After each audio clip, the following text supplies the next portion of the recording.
Good evening students. ನನ್ನ ಹೆಸರು ಶಿವಕುಮಾರ್ ಸೂರ್ಯವಂಶಿ. ನಾನು ನಿಮಗೆ ಸಮಾಜ ಅಂದರೆ ಸೋಷಿಯಾಲಜಿ ಅದರಲ್ಲಿ 8ನೇ ಅಧ್ಯಾಯನ ಇವತ್ತು ನಾವು ಅಭ್ಯಾಸ ಮಾಡುವವರಾಗಿದ್ದೇವೆ. ವಿದ್ಯಾರ್ಥಿಗಳೇ, ನಾವು ನಿನ್ನೆವರೆಗೆ 7 ಅಧ್ಯಾಯಗಳನ್ನು ನಾವು ಮುಕ್ತಾಯ ಮಾಡಿದ್ದೇವೆ. ಅಂದರೆ 7 ಅಧ್ಯಾಯಗಳನ್ನು ನಾವು ಅಭ್ಯಾಸ ಮಾಡಿದ್ದೇವೆ. ಈಗ 8ನೇ ಅಧ್ಯಾಯಕ್ಕೆ ನಾವು ಬಂದು ಮುಟ್ಟಿದ್ದೇವೆ. ಸಮಾಜ ವಿಜ್ಞಾನ ಅದರಲ್ಲಿ ಭಾಗ 1ರಲ್ಲಿ. ಸೊ 7 ಅಧ್ಯಾಯಗಳಲ್ಲಿ ನಾವು ವಿವಿಧ ರೀತಿಯ ಪ್ರಯೋಗಗಳನ್ನು ನಾವು ನೋಡಿದ್ದೇವೆ. ಅಂದರೆ ಮೊದಲನೇ 1, 2, 3 ಅಧ್ಯಾಯಗಳು ನಾವು ಯುರೋಪಿಯನರ ಆಗಮನ, ಬ್ರಿಟಿಷರ ಆಡಳಿತದ ವಿಸ್ತರಣೆ ನೋಡಿದರೆ 4, 5ರಲ್ಲಿ ನಾವು ಏನು ನೋಡಿದ್ದೇವೆ ಅಂದರೆ ಬ್ರಿಟಿಷ್ ಆಡಳಿತಕ್ಕೆ ವಿರೋಧ ಪ್ರತಿರೋಧಗಳು ಅನ್ನು ನಾವು ನೋಡಿದ್ದೇವೆ. ಹಾಗೂ ಸಾಮಾಜಿಕ ಸುಧಾರಣಾ ಚಳವಳಿಗಳು.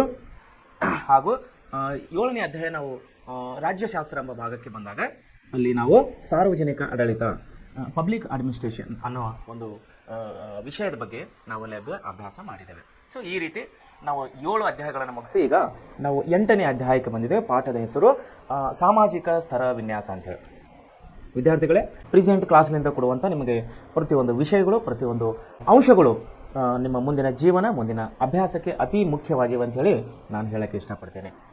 ವಿದ್ಯಾರ್ಥಿಗಳೇ, ತಾವು ಒಳ್ಳೆಯ ರೀತಿಯ ಅಭ್ಯಾಸ ಮಾಡಿ ನಿಮ್ಮ ಜೀವನದಲ್ಲಿ ಯಶಸ್ಸು ಆಗಬೇಕಂತೇಳಿ ನಮ್ಮ ಸಂಸ್ಥೆಯ ಉದ್ದೇಶ ಹಾಗೂ ನನ್ನ ವೈಯಕ್ತಿಕ ಉದ್ದೇಶವಾಗಿದೆ ಅಂತೇಳಿ ನಾನು ಹೇಳಕ್ಕೆ ಇಷ್ಟಪಡ್ತೇನೆ. ಸೊ ಈಗ ನಾವು ನೇರವಾಗಿ ನಾವು ಪಾಠಕ್ಕೆ ಬರೋದಾದರೆ ಸಾಮಾಜಿಕ ಸ್ತರ ವಿನ್ಯಾಸ.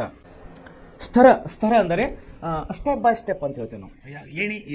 ಸಿಡಿಗಳಿರ್ತಾವಲ್ಲ, ಮನೆಗೆ ನಾವು ಹತ್ತುವಾಗ, ಬಿಲ್ಡಿಂಗ್ಗಳಿಗೆ ಹತ್ತುವಾಗ ಸಿಡಿಗಳಿರ್ತಾವಲ್ಲ, 1 by 1 ಸ್ಟೆಪ್ಗಳು ಇರ್ತಾವಲ್ಲ, ಆ ರೀತಿ ನಾವು ಸ್ತರ ಅಂತ ಹೇಳಿ ನಾವು ಕರಿತೀವಿ. ಅದನ್ನು ವಿನ್ಯಾಸ, ಯಾವ ರೀತಿ ವಿನ್ಯಾಸ ಆಗಿದೆ ಸ್ತರಗಳು ನಮ್ಮ ಸಮಾಜದಲ್ಲಿ ಅನ್ನುವಂಥ ಬಗ್ಗೆ ನಾವು ಈ ಪಾಠದಲ್ಲಿ ಅಭ್ಯಾಸ ಮಾಡುವವರಾಗಿದ್ದೇವೆ. ಸೊ ಈ ಪಾಠದಲ್ಲಿ ಬರುವಂಥ ಮುಖ್ಯಾಂಶಗಳು ಏನೇನೆಂದರೆ, 1 ಸಾಮಾಜಿಕ ಸ್ತರ ವಿನ್ಯಾಸ, 2ನೇದಲ್ಲಿ ಜನರಲ್ಲಿ ಭಿನ್ನಾಭಿಪ್ರಾಯ, ಭಿನ್ನತೆ ಮತ್ತು ಅಸ್ಪೃಶ್ಯತೆಯು ಒಂದು ಸಾಮಾಜಿಕ ಪಿಡುಗು. ಅಸ್ಪೃಶ್ಯತೆ ವಿಷಯವಾಗಿ ಮೊನ್ನೆ ಬಂದಂಥ ಸಾಮಾಜಿಕ ಸುಧಾರಣೆ ಚಳವಳಿ, ಅದರಲ್ಲಿ ಸಂಕ್ಷಿಪ್ತವಾಗಿ ಕೆಲವೊಂದು ಅಂಶಗಳು ನಮ್ಮ ದೇಶದ ಅಭಿವೃದ್ಧಿಯಲ್ಲಿ, ದೇಶದ ಅಭಿವೃದ್ಧಿಯಲ್ಲಿ ಬರುವಂಥ ಸವಾಲುಗಳಲ್ಲಿ ನಾವು ಅಸ್ಪೃಶ್ಯತೆ, ಬಡತನ, ಅನಕ್ಷರತೆ ಎಲ್ಲವನ್ನು ನಾವು ಮೊನ್ನೆ ಅಭ್ಯಾಸ ಮಾಡಿದ್ದೇವೆ. ಅದೇ ರೀತಿ ಅಸ್ಪೃಶ್ಯತೆಗೆ ನಿವಾರಣಾ ಕ್ರಮಗಳು, ಅಸ್ಪೃಶ್ಯತೆಗೆ ಏನು ಸರ್ಕಾರದ ಯಾವ ರೀತಿ ಒಂದು ಕ್ರಮವನ್ನು ಕೈಗೊಂಡಿದೆ ನಿವಾರಣೆ ಮಾಡೋದಕ್ಕಾಗಿ ಅನ್ನುವಂಥ ಅಂಶಗಳನ್ನು ನಾವು ಈ ಪಾಠದಲ್ಲಿ ನೋಡುವವರಾಗಿದ್ದೇವೆ. ಸಾಮಾಜಿಕ ಸ್ತರ ವಿನ್ಯಾಸವೆಂದರೆ ಜನರನ್ನು ಆದಾಯ, ಶಿಕ್ಷಣ, ಜಾತಿ, ಬಣ್ಣ, ಲಿಂಗ, ಉದ್ಯೋಗ, ಬುದ್ಧಿಶಕ್ತಿ ಮೊದಲಾದವುಗಳ ಆಧಾರ ಮೇಲೆ ಮೇಲು ಕೀಳು ಎಂದು ವಿಂಗಡಿಸುವುದಾಗಿದೆ. ನೋಡಿ, ಸಾಮಾಜಿಕ ಸ್ತರ ಅಂದಮೇಲೆ ಅದು ಏನೇನು ಬರ್ತಾ ಇದೆ ಅಂದರೆ, ಒಂದು ಜನರ ಆದಾಯ ಬರ್ತಾ ಇದೆ. 2ನೇದಾಗಿ ಶಿಕ್ಷಣ ಬರ್ತಾ ಇದೆ, ಜನರ ಶಿಕ್ಷಣದ ವಿಷಯದಲ್ಲಿ ಬರ್ತಾ ಇದೆ. 3ನೇದಾಗಿ ಜಾತಿ ವ್ಯವಸ್ಥೆಯನ್ನು ಇದರಲ್ಲಿ ಬರ್ತಾ ಇದೆ. 4ನೇದಾಗಿ ಬಣ್ಣವನ್ನು ಇಲ್ಲಿ ಬರ್ತಾ ಇದೆ. ಆಮೇಲೆ ಲಿಂಗವನ್ನು ಬರ್ತಾ ಇದೆ ಇಲ್ಲಿ. ಆಮೇಲೆ ಉದ್ಯೋಗ ಬರ್ತಾ ಇದೆ, ಆಮೇಲೆ ಬುದ್ಧಿಶಕ್ತಿ ಬರ್ತಾ ಇದೆ,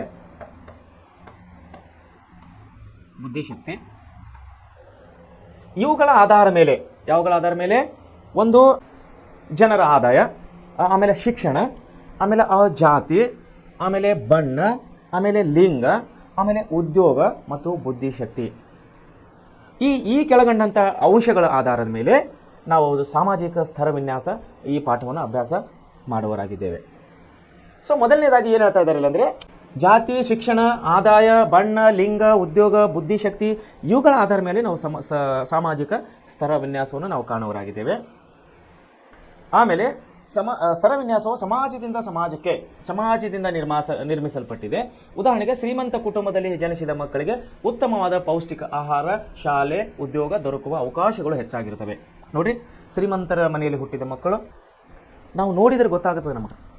ಶ್ರೀಮಂತರ ಮನೆಯಲ್ಲಿ ಹುಟ್ಟಿದ ಮಕ್ಕಳನ್ನು ಬಡವರ ಮನೆಯಲ್ಲಿ ಹುಟ್ಟಿದಂಥ ಮಕ್ಕಳು ಆಲ್ಮೋಸ್ಟ್ ಕಂಪ್ಯಾರಿಸನ್ ನಾವು ಮಾಡಿದ್ಮೇಲೆ ಮುಖ ನೋಡಿದ್ರೆ ನಮಗೆ ಗೊತ್ತಾಗ್ತದೆ. ಅವರ ಉಡುಗೆ ತೊಡುಗೆ, ಅವರ ಶೈಲಿಯನ್ನು ನೋಡಿದ್ರೆ ನಮಗೆ ಗೊತ್ತಾಗ, ಅವರು ಇಡುವಂಥ ಪಾದರಕ್ಷೆಗಳು, ಅವರು ತೊಡುವಂಥ ಬಟ್ಟೆಗಳು, ಅವರ ಒಂದು ಸ್ಟೈಲ್ ಮೇಲೆ, ಅವರ ಒಂದು ಆಕಾರದ ಮೇಲೆ ನಾವು ತಿಳ್ಕೊತೀವಿ ಇವರು ಶ್ರೀಮಂತ ಮನೆ ಮಕ್ಕಳಿದ್ದಾರೆ ಅಥವಾ ಇವರು ಬಡವರ ಮನೆಯ ಮಕ್ಕಳಿದ್ದಾರೆ ಅಂತೇಳಿ ನಾವು ತಿಳ್ಕೊತೀವಿ. ಗೊತ್ತಾಗ್ತದೆ, ಮುಖ ನೋಡಿದ್ರೆ ಗೊತ್ತಾಗ್ತದೆ. ಅವರ ಹಾವಭಾವಗಳು ನೋಡಿದ್ರೆ ನಮಗೆ ಗೊತ್ತಾಗ್ತದೆ. ಕೆಲವೊಂದು ಗೊತ್ತಾಗಲಿಕ್ಕಿಲ್ಲ, ಒಂದು 10 to 20%, ಅಂದರೆ 10ರಿಂದ 20% ಗೊತ್ತಾಗಲಿಕ್ಕಿಲ್ಲ ಯಾರು ಬಡವರು ಯಾರು ಶ್ರೀಮಂತರು ಅಂತೇಳಿ. ಆದರೆ 70 ರಿಂದ 80% ಮಕ್ಕಳನ್ನು ನಾವು ಶ್ರೀಮಂತ ಕುಟುಂಬದವರು ಅಥವಾ ಬಡ ಕುಟುಂಬದವರು ಅಂತೇಳಿ ನಾವು ಆರಾಮವಾಗಿ ಅವರನ್ನು ಗುರುತಿಸಬಹುದಾಗಿದೆ. ಆಮೇಲೆ ಇಲ್ಲಿ ಏನು ಹೇಳ್ತಾ ಇದ್ದಾರೆ, ಶಾಲೆ ಉದ್ಯೋಗಗಳ ಅವಕಾಶಗಳನ್ನು ನಾವು ಬಡವರು ಶ್ರೀಮಂತರು ಅಂತೇಳಿ ನಾವು ಗುರುತಿಸಬಹುದಾಗಿದೆ. ಶ್ರೀಮಂತರು ಬಡವರು ಎಂದು ಸಮಾಜವು ವರ್ಗೀಕರಣವಾಗಿರುವುದಕ್ಕೆ ಮಕ್ಕಳು ಕಾರಣರಲ್ಲ. ನೋಡಿ, ಅದಕ್ಕೆ ಮಕ್ಕಳು ಕಾರಣರಲ್ಲ, ಆದರೆ ಸಮಾಜ ಮಾಡಿರುವ ಸ್ತರ ವಿನ್ಯಾಸದ ಕೆಟ್ಟ ಪರಿಣಾಮಗಳನ್ನು ಶೋಷಿತರು ಅನುಭವಿಸುತ್ತಿದ್ದಾರೆ. ನೋಡಿ, ನೀವು ಬಡ ಕುಟುಂಬದವರು ಅಂದಮೇಲೆ ಮಕ್ಕಳಿಗೆ ಒಂಥರ ಫೀಲಿಂಗ್ ಆಗುತ್ತೆ, ಅವ್ರಿಗೆ ಕೆಟ್ಟ ಒಂದು ಭಾವನೆ ಬರುತ್ತದೆ ಮಕ್ಕಳಿಗೆ. ನೀವು ಶ್ರೀಮಂತ ಕುಟುಂಬದ ಅಂದಮೇಲೆ ಅವನಿಗೆ ಒಂಥರ ಸೊಕ್ಕು ಬರುತ್ತೆ, ಒಂಥರ ಕೋಪ ಆಗುತ್ತೆ, ನಾವು ಶ್ರೀಮಂತರು ಅನ್ನುವಂಥ ಭಾವನೆಯೂ ಆ ಮಗುವಿನ ಹತ್ರ ಬರ್ತದೆ.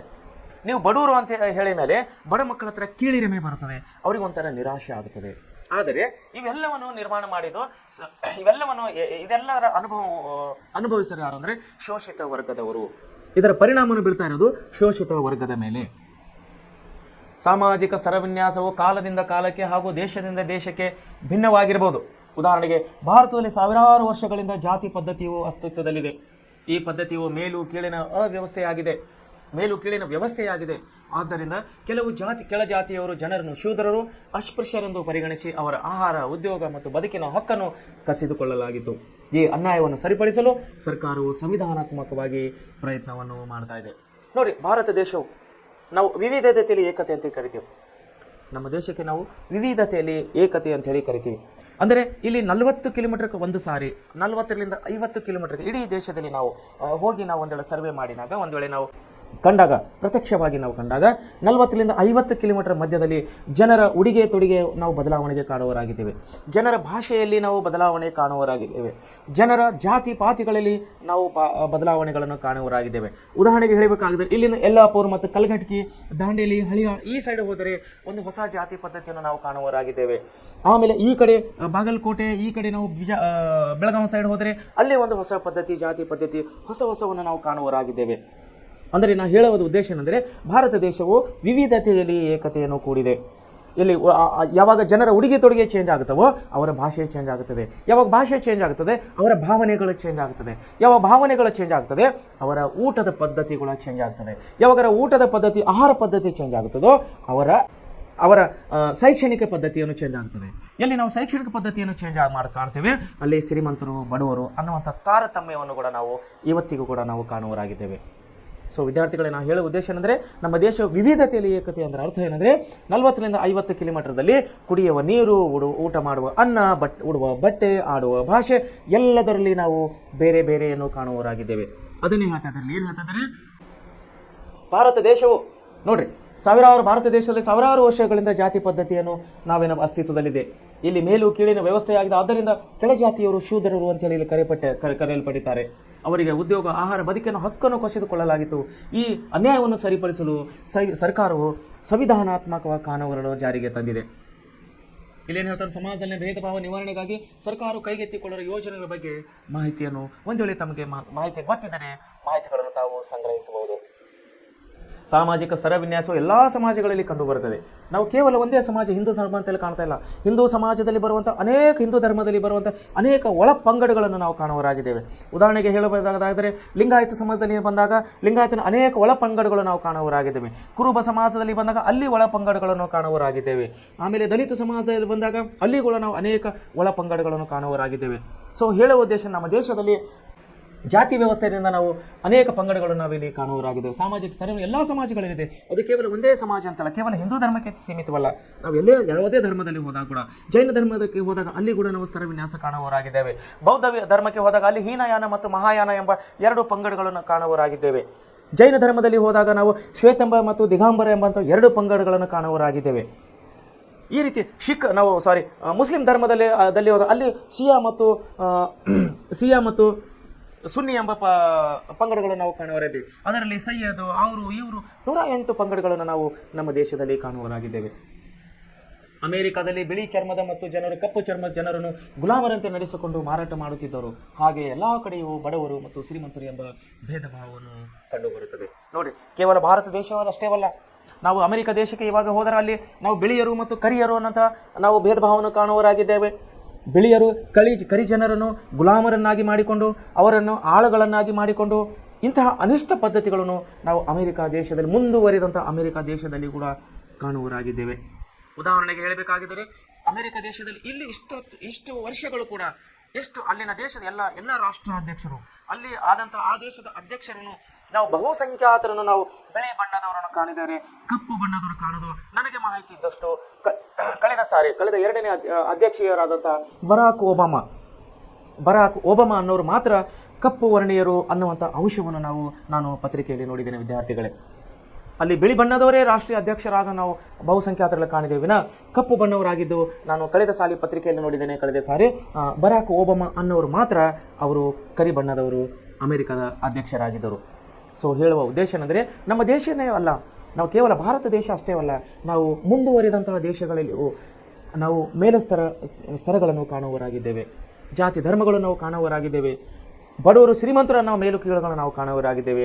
ಉದಾಹರಣೆಗೆ ಅಮೆರಿಕದಲ್ಲಿ ಬಿಳಿಯರು ಮತ್ತು ಕರಿಯರು ಅನ್ನುವಂಥ ಭೇದ ಭಾವ ಇದೆ. ಅಲ್ಲಿ ಒಬ್ಬರನ್ನು ಕಂಡರೆ ಒಬ್ಬರಿಗೆ ಆಗೋದಿಲ್ಲ.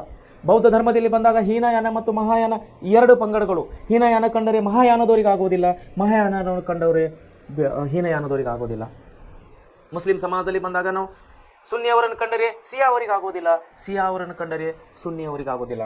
ಯಾಕಂದರೆ ಅವರ ಧಾರ್ಮಿಕ ನಂಬಿಕೆಗಳೇ ಇಲ್ಲಿ ಬೇರೆ ಬೇರೆ ಇಲ್ಲಿ ಪದ್ಧತಿಯಿಂದ ಕೂಡಿರ್ತವೆ. ಸೊ ಇಂಥ ಪದ್ಧತಿಯು ನಮ್ಮ ದೇಶವೂ ಕೂಡ ಹೊರತಾಗಿಲ್ಲ. ನಮ್ಮ ಹಿಂದೂ ಧರ್ಮದಲ್ಲಿಯೂ ಕೂಡ ನಾವು ಅನೇಕ ಒಳ ಪಂಗಡಗಳನ್ನು ಕಾಣುವವರಾಗಿದ್ದೇವೆ. ಸೊ ಕಪ್ಪು ಚರ್ಮ ಜನರು ಗುಲಾಮರಂತೆ ನಡೆಸಿಕೊಂಡು ಮಾರಾಟ ಮಾಡುತ್ತಿದ್ದರು. ಹಾಗೆ ಎಲ್ಲ ಕಡೆಯೂ ಬಡವರು ಶ್ರೀಮಂತರು ಎಂಬ ಭೇದ ಭಾವವು ನಮ್ಮನ್ನು ಕಂಡು ಬರ್ತಾ ಇದೆ. ಸಾಮಾಜಿಕ ಅಸಮಾನತೆ, ಸಾಮಾಜಿಕ ಸ್ತರ ವಿನ್ಯಾಸ ವ್ಯವಸ್ಥೆಯು ಅಸಮಾನತೆಯನ್ನು ಭಿನ್ನತೆಯನ್ನು ಉಂಟು ಮಾಡುತ್ತಿದೆ. ನೋಡಿ, ಸಾಮಾಜಿಕ ಸ್ತರ ವಿನ್ಯಾಸ ಏನು ಮಾಡ್ತಾ ಇದ್ದಾರೆ, ಸಮಾಜದಲ್ಲಿ ಭಿನ್ನತೆಯನ್ನು ತರ್ತಾ ಇದೆ, ಸಮಾಜದಲ್ಲಿ ಭೇದ ಭಾವವನ್ನು ಹುಟ್ಟಿಸ್ತಾ ಇದೆ. ಅವರು ದೊಡ್ಡವರು, ಇವರು ಚಿಕ್ಕವರು, ಅವರು ಬಡವರು, ಇವರು ಶ್ರೀಮಂತರು, ಹೀಗೆ ನಾನಾ ರೀತಿಯ ಒಂದು ಭೇದ ಭಾವವನ್ನು ಸಮಾಜದಲ್ಲಿ ಇವತ್ತು ನಾವು ಕಾಣುವವರಾಗಿದ್ದೇವೆ. ಮೇಲು ಕೀಳು ಎಂದು ಒರಗಿಸಲ್ಪಟ್ಟಿರುವ ಜನರನ್ನು ಅವಮಾನಿಸುತ್ತದೆ. ಉದಾಹರಣೆಗೆ ಕಪ್ಪು ಜನರು ಬಿಳಿಯ ಜನರ ಶಾಲೆಗಳಿಗೆ ಹೋಗುವಂತಿಲ್ಲ. ಭಾರತದಲ್ಲಿ ಅಸ್ಪೃಶ್ಯರಿಗೆ ಸಾರ್ವಜನಿಕ ಬಾವಿ ಕೆರೆಯಲ್ಲಿನ ನೀರನ್ನು ಬಳಸಲು ಬಿಡುತ್ತಿರಲಿಲ್ಲ. ನೋಡಿ, ಅಸ್ಪೃಶ್ಯತೆ ಎಷ್ಟು ಒಂದು ಕಠಿಣ ಇದು ಆಗಿದೆ ಅಂದರೆ ಅದು ನಾವು ಇವಾಗ ಅನುಭವಿಸ್ತಾ ಇಲ್ಲ. ಇವಾಗ ಜಾತಿ ಪದ್ಧತಿ ದೇಶದಲ್ಲಿ ಅಸ್ಪೃಶ್ಯತೆಯನ್ನು ಬಹಳಷ್ಟು ಮಟ್ಟಿಗೆ ಇವಾಗ ಕಡಿಮೆ ಆಗಿದೆ. ಅದರಲ್ಲಿ ಸುಮಾರು ನಾವು 60-70 ವರ್ಷ ಕೆಳಗಡೆ ಹೋದಾಗ, 80 ವರ್ಷ ಕೆಳಗಡೆ ಹೋದಾಗ ಡಾಕ್ಟರ್ ಬಾಬಾ ಸಾಹೇಬ್ ಅವರು ಸ್ಕೂಲ್ನಲ್ಲಿ ಹೋಗುತ್ತಿದ್ದಾಗ ಅವರನ್ನು ಸ್ಕೂಲ್ನಲ್ಲಿ ತಗೋತಾ ಇದ್ದಿಲ್ಲ, ಕ್ಲಾಸ್ನಲ್ಲಿ ಕುಂದಿರಿಸ್ಕೊಳ್ತಾ ಇದ್ದಿಲ್ಲ. Because he is A SC ST, ಅಂದರೆ ಅವರೊಬ್ಬರು ಅಸ್ಪೃಶ್ಯರು, ದಲಿತರು ಅನ್ನುವ ಒಂದೇ ಒಂದು ಕಾರಣಕ್ಕಾಗಿ ಡಾಕ್ಟರ್ ಬಾಬಾ ಸಾಹೇಬರನ್ನು ಕ್ಲಾಸ್ನಲ್ಲಿ ಕುಂದಿರಿಸ್ಕೊಳ್ತಾ ಇದ್ದಿಲ್ಲ, ಶಾಲೆಯಲ್ಲಿ ತಗೋತಾ ಇದ್ದಿಲ್ಲ. ಸೊ ಇಂಥ ಒಂದು ಪದ್ಧತಿನಲ್ಲಿ ಕೇವಲ ನಾವು ಭಾರತೀಯ ಅಷ್ಟೇ ಅಲ್ಲ, ನಾವು ವಿದೇಶಗಳಲ್ಲಿ ಮುಂದುವರಿದ ದೇಶಗಳಲ್ಲಿ ಕೂಡ ನಾವು ಕಾಣುವವರಾಗಿದ್ದೇವೆ. ನೋಡಿ, ಶಾಲೆಗಳಿಗೆ ಹೋಗುತ್ತಿರಲು ಭಾರತದಲ್ಲಿ ಅಸ್ಪೃಶ್ಯರಿಗೆ ಸಾರ್ವಜನಿಕ ನೀರುಗಳನ್ನು ಕುಡಿಯುವಂಥ ಅವರಿಗೆ ಒಂದಂಥ ಹಕ್ಕನ್ನು ಇದ್ದಿಲ್ಲ. ಮೇಲ್ವರ್ಗದವರು ಬಂದು ನೀರು ಎತ್ತಿ ಹಾಕಿದಾಗ ಮಾತ್ರ ನೀರು ಕುಡಿತಾ ಇದ್ದರು. ಮೇಲ್ವರ್ಗದವರು ಕೊಟ್ಟಂತಹ ಅನ್ನವನ್ನು ತಿನ್ನಬೇಕಾಗಿತ್ತು, ಮೇಲ್ವರ್ಗದವರು ಕೊಟ್ಟಂತಹ ಬಟ್ಟೆಗಳನ್ನು ಉಡಬೇಕಾಗಿತ್ತು. ಸೊ ಇಂತಹ ಒಂದು ಅನಿಷ್ಟ ಪದ್ಧತಿಯಲ್ಲಿ ಬದುಕಿದಂಥ ನಮ್ಮ ಡಾಕ್ಟರ್ ಬಾಬಾ ಸಾಹೇಬ್ ಅಂಬೇಡ್ಕರ್ ಅವರು ಶಿಕ್ಷಣ ಒಂದೇ ಇದಕ್ಕೆ ಪರಿಹಾರ ಅಂತ ಅವರು ಹೇಳಿದರು. ಶಿಕ್ಷಣವೇ ಇದಕ್ಕೆ ಪರಿಹಾರ ಅಂತ ಹೇಳಿ ಆ ಶಿಕ್ಷಣವು ಯಾವುದಕ್ಕೆ ಹೋಲಿಸಿದ್ದಾರೆ ಅಂದರೆ ಹುಲಿಯ ಹಾಲಿಗೆ ಹೋಲಿಸಿದ್ದಾರೆ.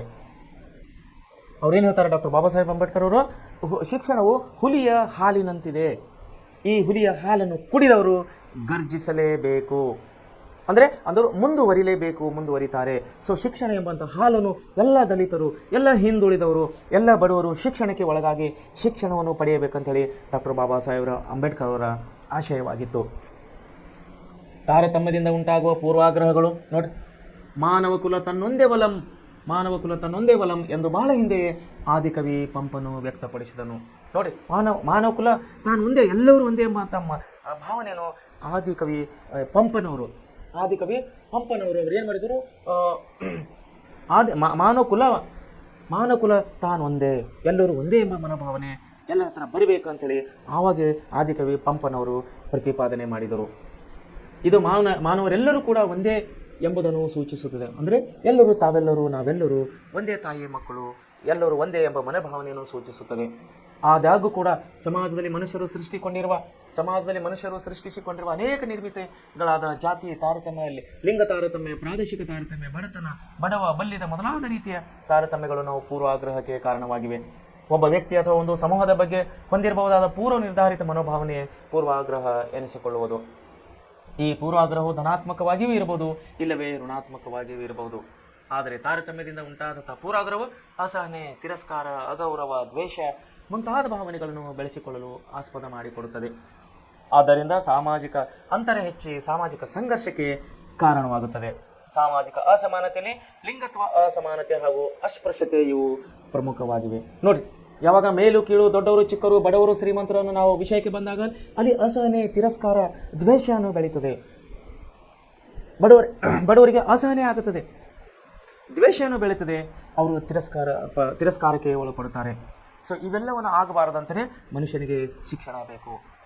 ಇವೆಲ್ಲವನ್ನು ದೂರ ಆಗಬೇಕಾದ್ರೆ ಮನುಷ್ಯನಿಗೆ ಶಿಕ್ಷಣ ಬೇಕು ಅಂಥೇಳಿ ಡಾಕ್ಟರ್ ಬಾಬಾ ಸಾಹೇಬ್ ಅಂಬೇಡ್ಕರ್ ಅವರು ಹೇಳಿದರು. ಅಸಮಾನತೆಯನ್ನು ದೂರ ಆಗಬೇಕು, ಅಸ್ಪೃಶ್ಯತೆಯನ್ನು ದೂರ ಆಗಬೇಕು. ಇವೆಲ್ಲವನ್ನು ಇವೆಲ್ಲವೂ ಏನು ಮಾಡ್ತವೆ, ಸಮಾಜದಲ್ಲಿ ಸಂಘರ್ಷಕ್ಕೆ ದಾರಿ ಮಾಡಿ ಕೊಡ್ತಾ ಇದ್ದಾವೆ. ಬಡತನ, ಶ್ರೀಮಂತ, ಬಡವರು, ಶ್ರೀಮಂತರು, ಅಸ್ಪೃಶ್ಯರು, ದಲಿತರು, ನಾವು ಮೇಲೆ, ನಾವು ಕೆಳಗೆ, ನಾವು ದೊಡ್ಡವರು, ನಾವು ಚಿಕ್ಕವರು, ಇವೆಲ್ಲ ಅಂಶಗಳು ಏನು ಮಾಡ್ತಾ ಇದ್ದಾವೆ, ನಮ್ಮ ಸಮಾಜದಲ್ಲಿ ಸಂಘರ್ಷವನ್ನು ತಂದು ಒಡ್ತಾ ಇದ್ದಾವೆ.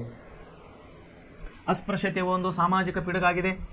ಭಾರತದಲ್ಲಿ ಸ್ತರ ವಿನ್ಯಾಸ ವ್ಯವಸ್ಥೆಯನ್ನು ಜಾತಿ ಪದ್ಧತಿಯಲ್ಲಿ ಗುರುತಿಸಬಹುದಾಗಿದೆ. ನೋಡಿ, ಸ್ತರ ವಿನ್ಯಾಸ ಎಂಬ ಪದ್ಧತಿಯು ನಾವು ಆರಾಮಾಗಿ ಗುರುತಿಸಬೇಕಾಗಿದ್ದರೆ, ಆಯಾಸವಾಗಿ ನಾವು ಗುರುತಿಸಬೇಕಂದ್ರೆ ಇದನ್ನು ನಾವು ಜಾತಿ ಪದ್ಧತಿಯಲ್ಲಿ ನೋಡುವವರಾಗಿದ್ದೇವೆ. ಉದಾಹರಣೆಗೆ ನಾನು ಹೇಳಿದೆ, ಕುರುಬ ಸಮಾಜದಲ್ಲಿ ಸುಮಾರು ಪಂಗಡಗಳಿವೆ. ಲಿಂಗಾಯತ ಸಮಾಜದಲ್ಲಿ ಬಂದರೆ ಸುಮಾರು ಪಂಗಡಗಳಿವೆ. ಅದರಲ್ಲಿ ವೀರಶೈವ, ಲಿಂಗಾಯತ, ಒಕ್ಕಲಿಗ, ಬಣಜಿಗ, ಅವು ಇವು ಸುಮಾರು ಒಳ ಪಂಗಡಗಳು ಸೇರುವುದರಿಂದ ಇವು ಸಮಾಜದಲ್ಲಿ ಅಸಮಾನತೆಯನ್ನು ತರುವಂತಹ ವಿಷಯಗಳಾಗಿವೆ.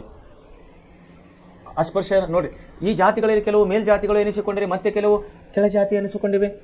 ಅವರವರಲ್ಲಿಯೇ ಉದಾಹರಣೆಗೆ ಲಿಂಗಾಯತರಲ್ಲಿ ಬಂದಾಗ ಅವರು ಮೇಲವರು, ನಾವು ಕೆಳಗಿನವರು. ಕುರುಬ ಸಮಾಜದಲ್ಲಿ ಬಂದಾಗ ಅವರು ಮೇಲಿನವರು, ನಾವು ಕೆಳಗಿನವರು. ನೋಡಿ, ಒಂದೇ ಜಾತಿಯಲ್ಲಿ ಕೂಡ ನಾವು ಮೇಲು ಕೀಳು ಎಂಬ ಭಾವನೆಯನ್ನು ಕಾಣ್ತಾ ಇದ್ದೇವೆ. ಸ್ತರ ವಿನ್ಯಾಸ, ಜಾತಿಯ ಸ್ತರ ವಿನ್ಯಾಸ ಅಸ್ಪೃಶ್ಯರನ್ನು ಸಮಾಜವು ಕಡೆಯ ಹಂತದವರೆಂದು ಪರಿಗಣಿಸಿತ್ತು. ಇನ್ನೇನಾದ ಧನಾತ್ಮಕ ಪೂರ್ವಾಗರ, ನಮ್ಮವರು ಎಂಬವರೆಲ್ಲ ಒಳ್ಳೆಯವರು ಎಂದು ಭಾವಿಸುವ ಪ್ರವೃತ್ತಿ ಇದೆ. ಇದು ನಮ್ಮವರು, ನಾವು ಪರಸ್ಪರ ಒಂದುಗೂಡಿದವರು ಎಂಬ ಸಾಮರಸ್ಯದ ಆರೋಗ್ಯಕರ ಭಾವನೆಯನ್ನು ಕೂಡಿ ಮೂಡಿಸುತ್ತದೆ.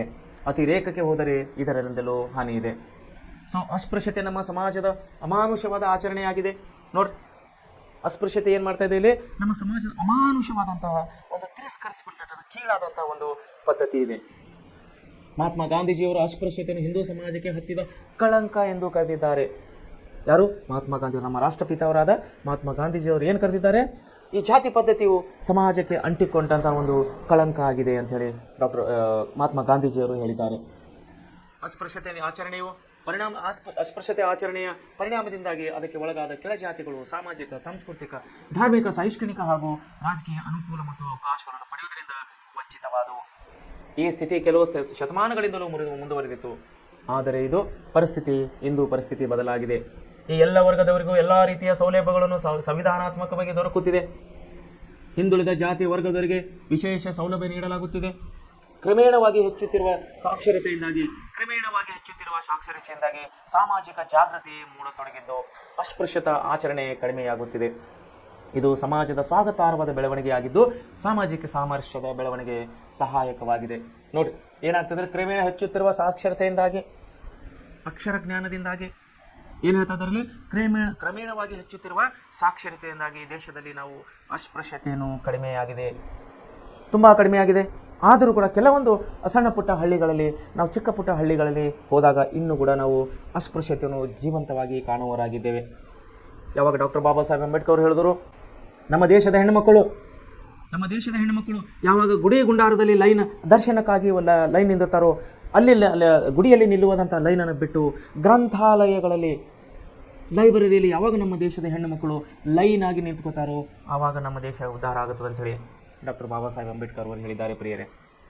ಸೊ ಇಲ್ಲಿ ಕೂಡ ನಮ್ಮ ಪಠ್ಯ ಪುಸ್ತಕದಲ್ಲಿ ಅದೇ ಹೇಳ್ತಾ ಇದ್ದಾರೆ. ಏನು ಹೇಳ್ತಾರೆ, ಕ್ರಮೇಣವಾಗಿ ಬೆಳೆಯುತ್ತಿರೋದ ಶಿಕ್ಷಣದ ಪರಿಣಾಮ ಅಂದರೆ ಇಲ್ಲಿ ಜನರು ಶಿಕ್ಷಿತರಾಗುತ್ತಿದ್ದಾರೆ. ಅವರಿಗೆ ಅಕ್ಷರ ಜ್ಞಾನ ಬರ್ತಾ ಇದೆ, ಅವರಿಗೆ ಒಳ್ಳೆಯದು ಕೆಟ್ಟದು ಎಂಬಂಥ ತಿಳಿಯನ್ನು ಬರ್ತಾ ಇದೆ, ಅರಿವು ಬರ್ತಾ ಇದೆ. ಈ ಕೆಲವೊಂದು ಅನಿಷ್ಟ ಪದ್ಧತಿಗಳು ಸರಿ ಇಲ್ಲ ಅಂತ ಮನೋಭಾವನೆಯನ್ನು ಶಿಕ್ಷಿತರಿಗೆ ಮಾತ್ರ ಬರ್ತಾ ಇದೆ. ಆದರೆ ಅವಿದ್ಯಾವಂತರಲ್ಲಿ, ಅಶಿಕ್ಷಿತರಲ್ಲಿ ಅವರಿಗೆ ಮನೋಭಾವನೆ ಬರೋದು ಯಾವಾಗ? ಎಲ್ಲರೂ ಒಂದೇ ಎಂಬ ಮನೋಭಾವನೆ ಬರುವುದು ಯಾವಾಗ? ಶಿಕ್ಷಿತರಾದಾಗ ಮಾತ್ರ. ಸೊ ಅದಕ್ಕಾಗಿ ಹೇಳ್ತಾ ಇದ್ದಾರೆ, ಕ್ರಮೇಣವಾಗಿ ಅಭಿವೃದ್ಧಿ ಆಗುತ್ತಿರುವ ಶಿಕ್ಷಣದಿಂದ ಎಲ್ಲರಿಗೆ ಇವಾಗ ಒಂದೇ ಎಂಬ ಮನೋಭಾವನೆ ಬರ್ತಾ ಇದೆ. ಅಸ್ಪೃಶ್ಯತೆ ಕಡಿಮೆ ಆಗ್ತಾ ಇದೆ. ಮೇಲು ಕೀಳು ಎಂಬಂಥ ಭಾವನೆ ಪ್ರಸ್ತುತವಾಗಿ ನಾವು ಕಡಿಮೆ ಆಗಿದೆ ಅಂತೇಳಿ ಹೇಳ್ತಾ ಇದ್ದೀವಿ. ನೋಡಿ, ಅಸ್ಪೃಶ್ಯತಾ ನಿವಾರಣೆಗೆ ತೆಗೆದುಕೊಂಡಂಥ ಏನು ಕ್ರಮಗಳು ಅದನ್ನು ನಮ್ಮ ಸಂವಿಧಾನ ತಿಳಿಸಲಾಗಿದೆ. ಸಂವಿಧಾನದ 15 ನೋಡ್ರಿ, ಭಾರತ ಸಂವಿಧಾನದ ಭಾರತ ಸಂವಿಧಾನದ 15, 16, 17 ಮತ್ತು 18 46ನೇ ಮತ್ತು 46ನೇ ವಿಧಿಗಳು ಭಾರತೀಯ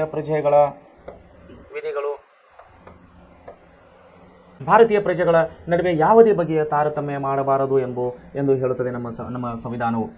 ಸಂವಿಧಾನದ ವಿಧಿಗಳಲ್ಲಿ 15, 16, 17, 18 18 ಇಲ್ಲ 38 16, 17 ಮತ್ತು 38, 46ನೇ ವಿಧಿಗಳು ಭಾರತೀಯ ಪ್ರಜೆಗಳ ನಡುವೆ ಯಾವುದೇ ಬಗೆಯ ತಾರತಮ್ಯ ಮಾಡಬಾರದು ಎಂದು ಅಲ್ಲಿ ಸ್ಪಷ್ಟವಾಗಿ ತಿಳಿಸಲಾಗಿದೆ. 16, 4, 30, 320 4ನೇ ವಿಧಿಗಳು ಉದ್ಯೋಗ ವಲಯದಲ್ಲಿ ಪರಿಶಿಷ್ಟ ಜಾತಿ ಪರಿಶಿಷ್ಟ ಪಂಗಡಗಳಿಗೆ ಮೀಸಲಾತಿಯನ್ನು ಘೋಷಿಸಲಾಗಿದೆ. 330, 332, 334ನೇ ವಿಧಿಗಳು ರಾಜಕೀಯ ಕ್ಷೇತ್ರದಲ್ಲಿ ಪರಿಶಿಷ್ಟರಿಗೆ ಮೀಸಲಾತಿಯನ್ನು ಘೋಷಿಸಿದೆ. 30ನೇ ವಿಧಿಯ ಪ್ರಕಾರ ಧಾರ್ಮಿಕ ಹಾಗೂ ಭಾಷಾ ಅಲ್ಪಸಂಖ್ಯಾತರು ತಮ್ಮದೇ ಆದಂತಹ ಶೈಕ್ಷಣಿಕ ಸಂಸ್ಥೆಗಳನ್ನು ಸ್ಥಾಪಿಸುವ ಹಾಗೂ ನಿರ್ವಹಿಸುವ ಹಕ್ಕನ್ನು ಹೊಂದಿದ್ದಾರೆ. ಶಿಕ್ಷಣ ತೆಗೆದವರಾಗಿದ್ದಾರೆ. ತೆಗೆದವರಾಗಿದ್ದಾರೆ. ಸರ್ಕಾರದಿಂದ ಇವತ್ತು ಸಂವಿಧಾನಾತ್ಮಕವಾಗಿ ಹಕ್ಕುಗಳನ್ನು ಕೊಡಲಾಗಿದೆ. 25ನೇ ವಿಧಿ ಜನರೆಲ್ಲರಿಗೂ ಸಾರ್ವಜನಿಕ ಧಾರ್ಮಿಕ ಕೇಂದ್ರಗಳಿಗೆ ಪ್ರವೇಶಿಸುವ ಮುಕ್ತ ಅವಕಾಶವನ್ನು ಕೊಡಲಾಗಿದೆ. ನೋಡಿ, ನಾವು ಹಳ್ಳಿಗಳಲ್ಲಿ ಹೋದಾಗ ಪ್ರಮುಖವಾದ ದೇವಸ್ಥಾನಗಳಿಗೆ ದೀನ ದಲಿತರಿಗೆ, ಅಸ್ಪೃಶ್ಯತರಿಗೆ, ಬಡವರಿಗೆ ದೇವಸ್ಥಾನದ ಒಳಗಡೆ ಹೋಗಲಿಕ್ಕೆ ಅವರಿಗೆ ಪ್ರವೇಶದ ಅನುಮತಿ ಇದ್ದಿಲ್ಲ. ಆದರೆ ಸಂವಿಧಾನಾತ್ಮಕವಾಗಿ ಅವರಿಗೆ ನಮ್ಮ ದೇಶದ ಸಂವಿಧಾನದ 25ನೇ ವಿಧಿ ಎಲ್ಲ ಜನರಿಗೂ ಸಾರ್ವಜನಿಕ ಧಾರ್ಮಿಕ ಕೇಂದ್ರಗಳಲ್ಲಿ ಪ್ರವೇಶವು ಪಡೆಯುವಂತಹ ಮುಕ್ತ ಅವಕಾಶವನ್ನು ನಮ್ಮ ಸಂವಿಧಾನವು ಕೊಟ್ಟಿದೆ. ಅದೇ ರೀತಿ 30ನೇ ವಿಧಿಯ ಪ್ರಕಾರ ಧಾರ್ಮಿಕ ಭಾಷಾ ಅಲ್ಪಸಂಖ್ಯಾತರು ತಮ್ಮದೇ ಆದ ಶಿಕ್ಷಣ ಸಂಸ್ಥೆಗಳನ್ನು ಸ್ಥಾಪಿಸಿ ಅವರು ನಡೆಸಿಕೊಂಡು ಹೋಗಲಿಕ್ಕೆ ಅವರಿಗೆ ಸಂವಿಧಾನಾತ್ಮಕವಾದ ಹಕ್ಕನ್ನು ಕೊಡಲಾಗಿದೆ. ಇವತ್ತು ನಾವು ದೇಶದಲ್ಲಿ ನೋಡಿದಾಗ, ರಾಜ್ಯಗಳಲ್ಲಿ, ಜಿಲ್ಲೆಗಳಲ್ಲಿ ನೋಡಿದಾಗ ಪರಿಶಿಷ್ಟ ಜಾತಿ ಪರಿಶಿಷ್ಟ ಪಂಗಡ ಮ್ಯಾನೇಜ್ಮೆಂಟ್ ಸೀಟ್ ಅಂತೇಳಿ, ಅಂದರೆ ಪರಿಶಿಷ್ಟ ಜಾತಿ ಪರಿಶಿಷ್ಟ ಪಂಗಡಗಳ ಕೋಟೆಗಳ ಶಿಕ್ಷಣ ಸಂಸ್ಥೆಗಳನ್ನು ನಾವು ಕಾಣುವರಾಗಿದ್ದೇವೆ ಪ್ರಿಯರೇ. ಅದೇ ರೀತಿ ನಾವು ನೋಡಬೇಕಾದರೆ ಅಸ್ಪೃಶ್ಯತೆಯು ಕಳಂಕವನ್ನು ತೊಡೆದು ಹಾಕಲು ಜ್ಯೋತಿಬಾ ಫುಲೆ ಅವರು, ಸ್ವಾಮಿ ವಿವೇಕಾನಂದರು, ಡಾಕ್ಟರ್ BR ಅಂಬೇಡ್ಕರ್ ಅವರು ಮೊದಲಾದವರು ತೀವ್ರ ಪ್ರಯತ್ನವನ್ನು ಪಟ್ಟಿದ್ದರು. ಇಷ್ಟಾದರೂ ಇದನ್ನು ಪೂರ್ಣ ಪ್ರಮಾಣದಲ್ಲಿ ಹೋಗಲಾಡಿಸಲು ಇನ್ನೂ ನಮ್ಮ ಸರ್ಕಾರಕ್ಕೆ, ನಮ್ಮ ಜನರಿಗೆ ಸಾಧ್ಯ ಆಗಿಲ್ಲ. ಇದನ್ನು ತಡೆಯಲು ಕಾನೂನುಗಳನ್ನು ಜಾರಿ ಮಾಡಲಾಗಿದೆ. ಸಂವಿಧಾನದ 17ನೇ ವಿಧಿಯ ಪ್ರಕಾರ ಅಸ್ಪೃಶ್ಯತಾ ಆಚರಣೆಯನ್ನು ನಿಷೇಧಿಸಲಾಗಿದೆ. ಭಾರತ ಸರ್ಕಾರ ಅಸ್ಪೃಶ್ಯತಾ ಅಪರಾಧಗಳ ಕಾಯ್ದೆಯನ್ನು 1955ರಲ್ಲಿ ಜಾರಿಗೊಳಿಸಿದೆ. ಇದರಲ್ಲಿ ಕಂಡುಬಂದ ಕೆಲವು ಲೋಪದೋಷಗಳನ್ನು ತಿದ್ದುಪಡಿ ಮಾಡಿ ನಾಗರಿಕ ಹಕ್ಕುಗಳ ರಕ್ಷಣಾ ಕಾಯ್ದೆ ಎಂದು 1976ರಲ್ಲಿ ಮಾರ್ಪಾಡುಗೊಳಿಸಲಾಗಿದೆ. ಈ ಕಾಯ್ದೆಯ ಪ್ರಕಾರ ಅಸ್ಪೃಶ್ಯತೆಯು ಆಚರಣೆಯು ಶಿಕ್ಷಾರ್ಹ ಅಪರಾಧವಾಗಿದೆ.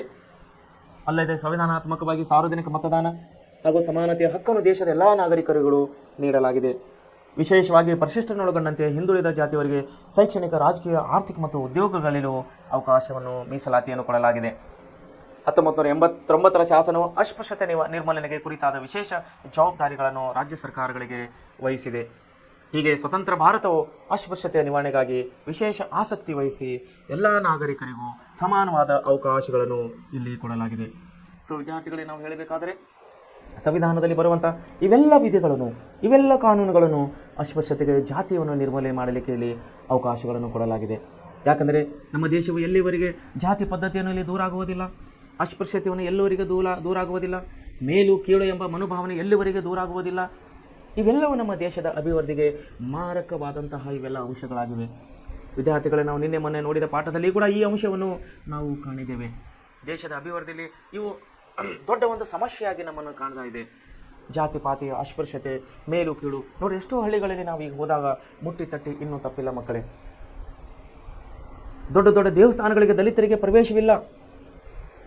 ಕೆಲವೊಂದು ಹಳ್ಳಿಗಳಿಗೆ ಹೋದಾಗ ಕಟಿಂಗ್ ಅಂದರೆ ನಾವು ಏನಂತ ಕೇಶಮುಂಡನ ಅಂತ ಕರಿತೀವಲ್ಲ, ದಲಿತರಿಗೆ ಇನ್ನೂ ಕೂಡ ಕೆಲವೊಂದು ಊರುಗಳಲ್ಲಿ ಕೇಶಮುಂಡನ ಮಾಡ್ತಾ ಇಲ್ಲ.